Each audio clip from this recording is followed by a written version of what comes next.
Hi, everyone. Thank you all for coming. I know people will be kind of rolling in since it's the lunch hour, but again, thank you for joining us today. My name is Victoria Fair, and I'm a post-secondary transitions manager for the Indiana Commission for Higher Education. Today, I'm excited to celebrate with you the 2024 Stan Jones Student Success Award recipient. The Stan Jones Student Success Award was created in 2017 to recognize university campuses with promising practices that support student success initiatives on their campuses and beyond. The award is named after the late Stan Jones, founder and former president of Complete College America and former Indiana Commissioner for Higher Education. This year, our recipient comes from Indiana University Southeast. Mildred, who is a teaching professor of mathematics at Indiana University Southeast, is here to share information on their initiative, Lower Level Mathematics Student Success, a program designed to address the low rate of student success in lower level mathematics courses. Mildred, I will turn it over to you so you can share more about this program. Thank you, Victoria. I'm going to share my screen, and I just wanted to say hello to everybody from IU Southeast. Is that working out? Okay. As Victoria said, I am a math lecturer at IU Southeast, and I've been a math lecturer for about 33 years. So I've been doing this job for a while. And I'm very excited to get this award. If I was wanting to be known for anything in my life, it would be student success. I think that's what I'm all about, and I think Southeast is all about that. So I feel very supported and blessed to work here. What I would like to do in this presentation is I would like to go over how my project came about for student success, a little bit about why we needed to do it. I want to tell you about the original proposal and then the twist that happened in the story and changed what we decided to do, the results that we got, the publication and the presentations that have resulted, and then a list of references. So the start of this whole thing was from a wonderful grant from the Lilly Foundation. And a call went out from a group called the Summer Academy of Curricular Analysis and Improvement, but we shortened that to SACAI just so that we don't have to have that long name to roll off the tongue. But this group put out a call to all the IU campuses and said, we want to have groups of 2 to 3 people to work on a project to increase student success. And if you work with us, you will have a team of experts that will help you to do whatever it is you need to do. So we had a lot of different technology experts, especially that helped us in this program. The campuses responded all over. So there were 2 projects at Bloomington, but most campuses only had 1. And varying, chemistry, all different disciplines were in there. The mathematics group, I think, eventually withdrew at Bloomington, so we were the only math group, but there were a lot of different programs and different ideas for improving student success. And when we were approached at Southeast, because we had some troubles with lower level math, there were a lot of reasons to say no. And I think there always are. That summer, I was on a wonderful vacation with my husband. One of the other senior lecturers, Kim Bonacy, had to turn in her dossier. So she was really under the gun for that. And Philip Miller, a car actually crashed into his house that summer. And all these crazy things, like I say, are reasons to say no. It was a big time commitment and a big writing assignment to come up with this project and to support it. But I quickly kind of became the writer of the group and the representative when it came to doing the research and the IRBs and everything that it took. So we decided, even though there was a lot going on, that we would do this. And when we jumped in and did it, like I said, we got all these experts that backed us up. So we got a lot of information. And one of the biggest things that we were shown was the pass rates. And Sakai wanted us to focus on pass rate and not fail rate. we always have focused on the D, W's, and F's as a fail rate. But here we were focusing on how many people pass our classes. So as you look at all the IU campuses, you can see that Southeast was one of the very bottom of pass rates. And that 66%, if you remember that, that's going to come into play again. So it's a good number to remember out of all these numbers. But we were very concerned, and you can see that there was a big cause for concern. Another thing that helped us to really focus in on why and motivate us was this idea that if a student did not pass their mathematics course, the second chart there shows that the probability, according to our numbers, when we looked at the last 5 years, and I should have said that, the pass rate was computed in the last 5 years from some 100 level math courses that are listed here. If a student fails one of these courses, they have almost a 65% probability of not coming back the next semester, of not being retained. So if they don't pass, it's tragic. We were bleeding students. So we really felt like we needed to look at this and take some action. Another thing that motivated us was the fact that our students have changed in a way that we all could recognize.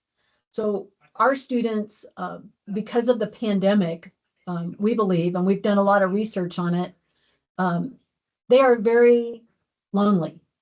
They have a lot of issues now, and our Dr. Day, our resident expert on, and the one that's in charge of providing students with counseling services, says his services went up 600%. So there's a lot of things that have changed for them and also motivated us to go after this. Some more data that kind of supported we needed to do something was the ethnic pass rates. And when you look at all of these, the dark blue that you see in this first chart shows, the dark blue shows IU Southeast compared with all the different campuses except for Bloomington are in the light blue. So you can see our pass rates were trailing behind all of our counterparts in most of the ethnic areas, except for our international students, which were very few. So, we were kind of trailing behind Asian, white, a lot of different categories, but the most troubling for us were the Black or African American. And even though, the trailing percentage was a lot, this is less than 50% were passing our classes. And we've noticed this, that these students were slipping through our fingers. So that was troubling. Students that were not gender binary were trailing behind. And again, these are all 100 level classes the past 5 years for Southeast. And these were all really motivating factors and things that we wanted to change. So we did a proposal and went up to Indianapolis to propose to the group that we take action by going ahead and making a change to several of our lower level math courses. And we did pre-post surveys to try to really look at not just the pass rate effect, but also other issues and how it was affecting the students when we tried this. They were de-identified so that we could use this in a publication. And what we set up was a longer class. So our classes are an hour and 15 minutes for a 3-credit course twice a week. We changed that. And one of the things we changed by adding that time, we wanted to have time with supplemental instructors or student instructors.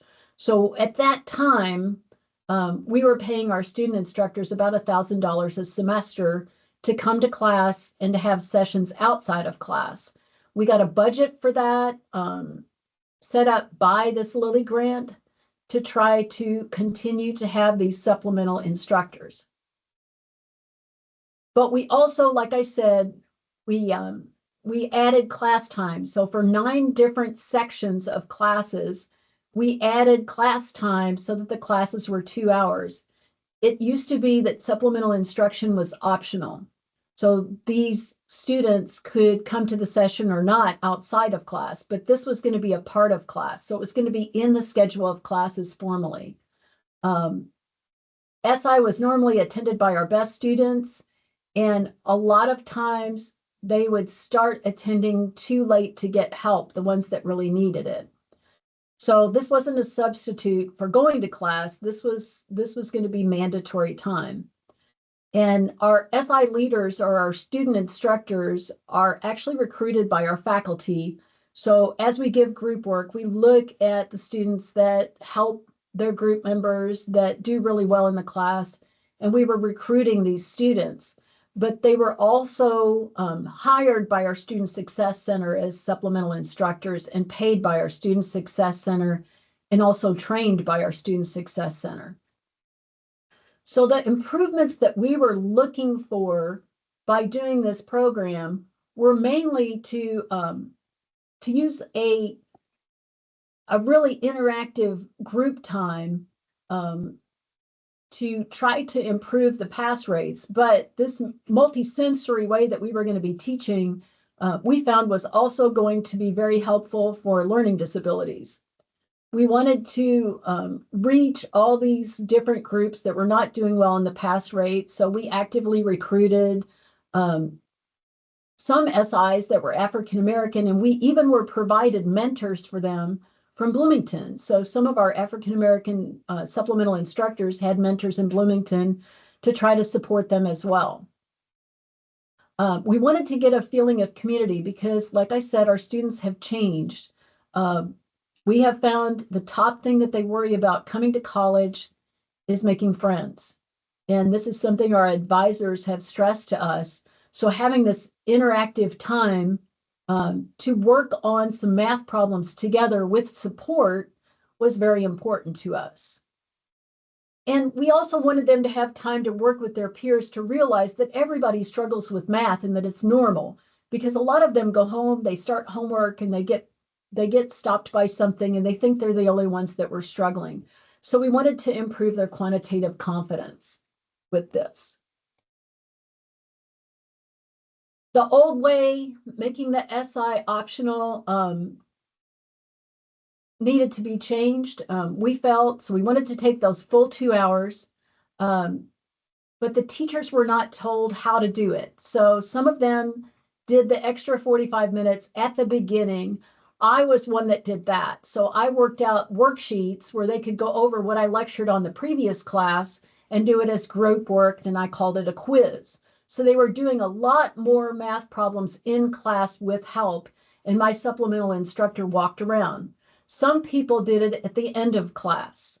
And I certainly saw courses that did that successfully, where they had certain things that would be traditionally done as homework that they did in class.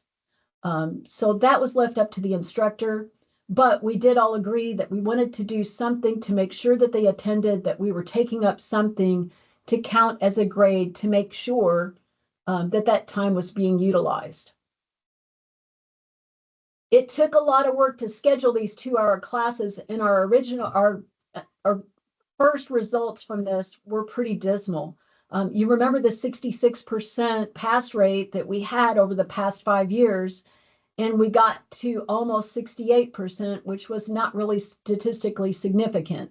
So at first we were a little bit, at IU, we always say we're never daunted, but we were a little daunted by that. It was a little discouraging because scheduling 2-hour classes and recruiting SIs was a lot of work, setting up all these problems for them to work on. But after further analysis, when we looked in it a little bit closer and I started looking very close, I noticed that there was an interesting pattern where some classes were doing a lot better and some were doing a lot worse. There was a dramatic difference. So looking and splitting up those courses, what we found there was that the courses that added, 15, 20 problems to the class and reduced the homework by that amount or more did a lot better. So if the student SI led those extra 45 minutes by themselves, the pass rate was 78%. If the student and the faculty both were present during the 45 minutes, it was about 78.4%. So it didn't seem to matter whether the faculty member stayed or didn't stay in this group. The big difference was if we substantially reduced the homework and we gave them more in class to do together with support, they did a lot better. The classes where the regular amount of homework stayed was closer to, was a 58 or a 60%. So again, it didn't really make a huge amount of difference whether or not the faculty members stayed. It was more the fact that they were doing their homework in class with support that seemed to help. Now, I also mentioned that we did some surveys, and the survey results showed that most of these students, and some of them didn't have to fill out the survey, so this is a smaller group, but a lot of these students reported that their math confidence increased, which was something we were looking for. Also, some other areas that we looked at that were more qualitative, we felt like, or the students felt like they were encouraged, that they were supported, prepared for tests. It was important that they felt free to ask questions. And we wanted them to feel a lot of camaraderie because, again, the loneliness and the social atmosphere was very important to us. So it was nice that they felt like they were part of a team. We also asked those questions of whether or not they felt singled out in a bad way. And we didn't have a lot of that. And we had this feeling from our students that they weren't the only ones struggling, which was very important. But the next thing we wanted to do the next semester was to see if we could replicate these results, to see if it was either something that was really working or, just a sample difference. Maybe this was just a fluke and the next semester it wouldn't work. So we replicated the experiment the next semester with some similar results, but some interesting little details of how things changed. We noted that all the groups went up. And I think that was a learning curve because if you continued to assign the same amount of homework, maybe they backed off or compensated in another way, but we saw those groups go up 5 or 6%. And the groups that reduced the homework substantially, some of them did it even more and got better results. Now, we're not taking away math problems. We're keeping the same number of problems. We're just doing them together with support rather than at home without support. So we saw the numbers go up. Overall, as we analyzed everything, and it doesn't show on this slide, but overall, we found that there was more student success when the faculty member stayed a little bit more and participated in the camaraderie. So we shifted our budget a little bit and provided a small stipend for faculty to teach this extra time. Now, this was all during the grant from the Lilly Foundation. So we had a little budget. We paid a little bit for faculty to stay. IUS really generously took over the budget for our SIs early on in the project. They had traditionally paid for SIs, so that wasn't a problem. And like I said, the results replicated, and they seem to continue to go in this manner that the students need that support, but they also need the camaraderie and the friendships and that closeness that they felt. In December of 2023, our grant ran out with the Lilly Foundation. They were only set up to go for so long, and we had gone this long with the same results, doing very well. We wanted to keep some small stipend, so we cut our stipend down to about a third, and IUS again generously put that in our budget this year so that we could pay a small stipend to faculty to encourage them to stay for that extra 45 minutes twice a week with their students, and also continuing to do that group work and to work with the supplemental instructors. it was a huge compliment to even be able to pay a third, because everybody knows that budgets are really tough. Right now, we're looking at cutting our budget in a lot of ways because enrollment's down.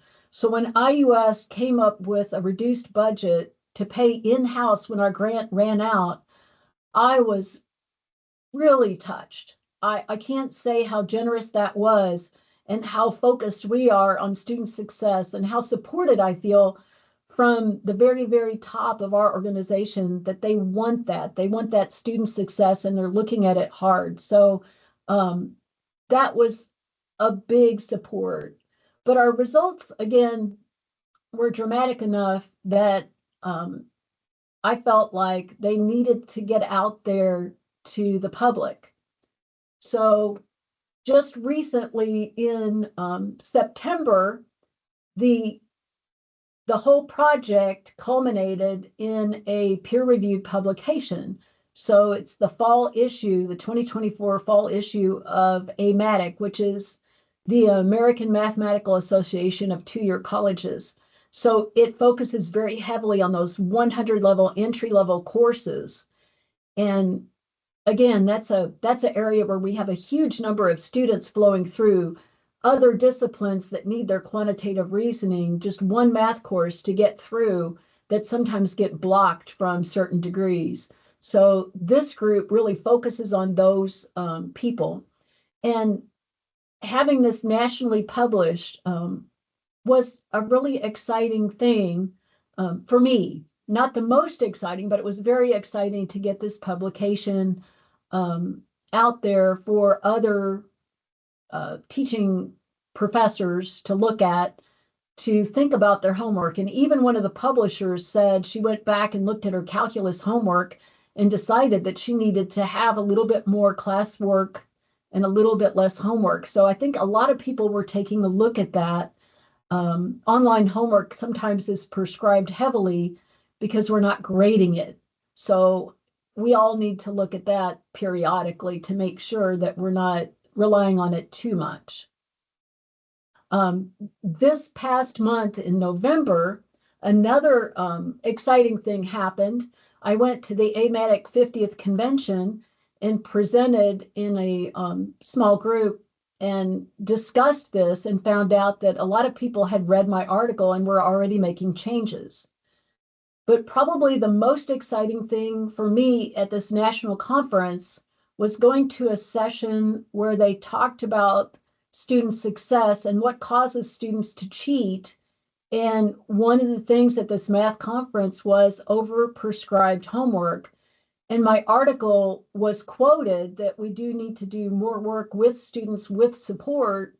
And it talked about, they talked about in the session that now there's actually proof out there that a little bit more in class and less in homework works and improves retention. So that was probably, of everything that's happened, to hear my article quoted in a session at a national convention was probably the most exciting thing. I was so excited, I can't even tell you. But that was probably the biggest moment for me, because if other people are starting to look at this and it improves retention across the country, that would be the best. The article itself and all of this work, I do have some sources that I have cited that I want to share. And I know this is a lot of information all at once.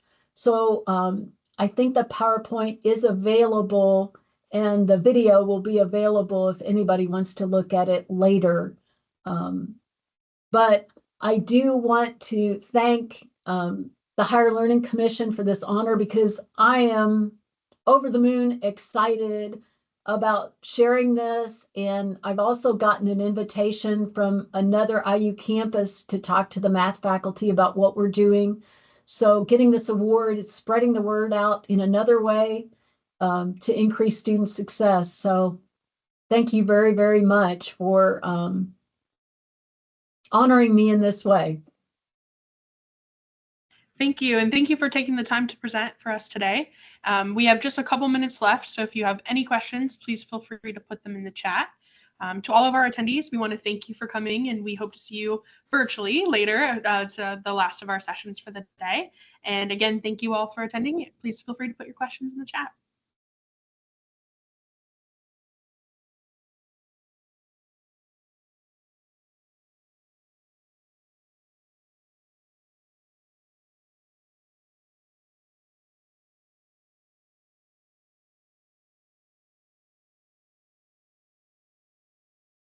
And I think in the chat also, there's the link to the PowerPoint if anybody needs it. Yes, and you can also find the recording of this presentation soon online. It will be on the CHE website.